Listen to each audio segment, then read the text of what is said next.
everybody. This is Dr. Carla. Today we're going to talk about the proper deadlift setup. And this is a traditional American deadlift, not any other types. So this is going to be a great educational experience for both providers, coaches, and athletes. So the deadlift can be one of the most detrimental things you do to your back or one of the best things that you ever do for your back. And it totally depends upon how you do it.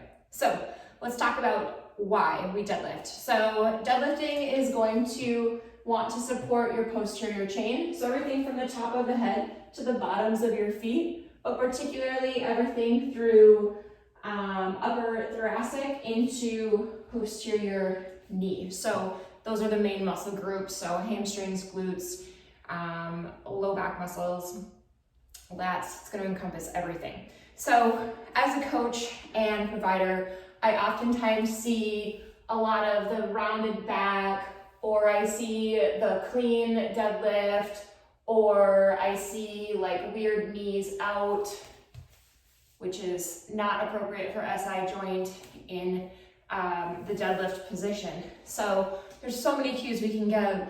We can give, hey, like let's bring those shins more vertical. Let's take that vision down. Sometimes we'll even use this setup to make sure that their spine is in neutral. However, I just learned a really awesome cue. So you're gonna ask them to leave their hands, wrists, fingers completely straight, so no arching.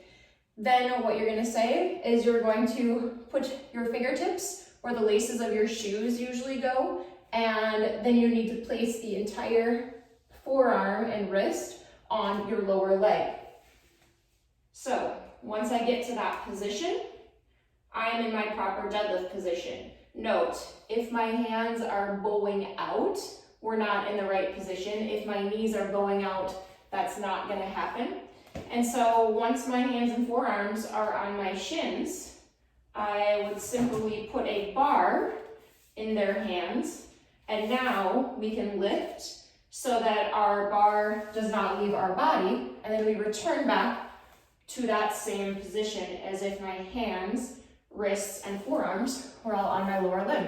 So there's a little clinical and coaching tip for today.